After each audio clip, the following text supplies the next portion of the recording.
এরকম বিশ্বের জানা এবং অজানা কিছু প্রশ্ন ও উত্তর সবার আগে পাওয়ার জন্য আমার এই চ্যানেলটি সবার আগে সাবস্ক্রাইব করে রাখুন। তার কারণ হলো আমার এই চ্যানেলে প্রতিটা দিন শিক্ষণীয় ভিডিও প্রতিটা দিন দেওয়া হয়। চলুন কথা না বাড়িয়ে ভিডিওটা শুরু করা যাক। ফার্স্ট প্রশ্ন, গণতন্ত্রের বিকাশ প্রথম কোথায় ঘটেছিল? উত্তরটি হলো ইংল্যান্ডে গণতন্ত্রের বিকাশ প্রথম ঘটেছিল। উত্তরটি হলো ইংল্যান্ডে ঘটেছিল। নেক্সট প্রশ্ন, ভারতবর্ষে কত প্রকার বনভূমি দেখা যায়? উত্তরটি হলো 5 প্রকার বনভূমি ভারতবর্ষে দেখা যায়।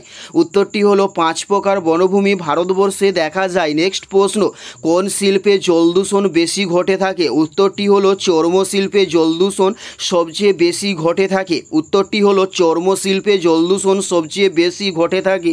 নেক্সট প্রশ্ন, দুধের বিশুদ্ধতা মাপা হয় কোন যন্ত্রের সাহায্যে? উত্তরটি হলো ল্যাক্টোমিটার যন্ত্রের সাহায্যে দুধের বিশুদ্ধতা মাপা হয়। উত্তরটি হলো ল্যাক্টোমিটার যন্ত্রের সাহায্যে। নেক্সট প্রশ্ন, শিশুর ভাষার বিকাশ ভালো হয় কখন? উত্তরটি হলো 3 থেকে 8 বছর বয়সে শিশুর ভাষার বিকাশ সবচেয়ে ভালো হয়। উত্তরটি হলো 3 থেকে 8 বছর বয়সে। নেক্সট প্রশ্ন, সুন্দরবন জাতীয় উদ্যান ভারতের কোন রাজ্যে অবস্থিত? উত্তরটি হলো পশ্চিমবঙ্গ রাজ্যে সুন্দরবন জাতীয় উদ্যানটি অবস্থিত। উত্তরটি হলো পশ্চিমবঙ্গ রাজ্যে সুন্দরবন জাতীয় উদ্যানটি অবস্থিত। নেক্সট প্রশ্ন, জালিয়ানওয়ালাবাগের হত্যাকাণ্ড কোন শহরে হয়েছিল? উত্তরটি হলো অমৃতসর শহরে জালিয়ানওয়ালাবাগের হত্যাকাণ্ড হয়েছিল। উত্তরটি হলো অমৃতসর। উত্তরটি হলো অমৃতসর। নেক্সট প্রশ্ন, ঈশ্বরচন্দ্র বিদ্যাসাগর কোনটির সঙ্গে যুক্ত ছিলেন? উত্তরটি হলো বিধবা বিবাহর সঙ্গে ঈশ্বরচন্দ্র বিদ্যাসাগর যুক্ত ছিলেন। উত্তরটি হলো বিধবা বিবাহের সঙ্গে। নেক্সট প্রশ্ন, আমজাদ আলী খান কোন সঙ্গীত যন্ত্রের সাথে যুক্ত ছিলেন? উত্তরটি হলো সরোদ যন্ত্রের সঙ্গে যুক্ত ছিলেন আমজাদ আলী খান।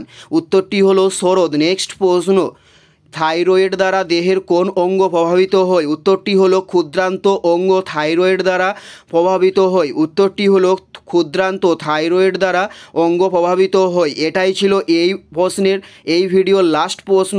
আর কোন ধরনের শিক্ষণীয় ভিডিও আপনারা প্রত্যেকে দেখতে চান অবশ্যই কমেন্টে লিখে জানাবেন। পুরো ভিডিওটা দেখার জন্য আপনাদের প্রত্যেককে আমাদের ইউটিউবের পক্ষ থেকে রইল অসংখ্য ধন্যবাদ। Thanks for watching.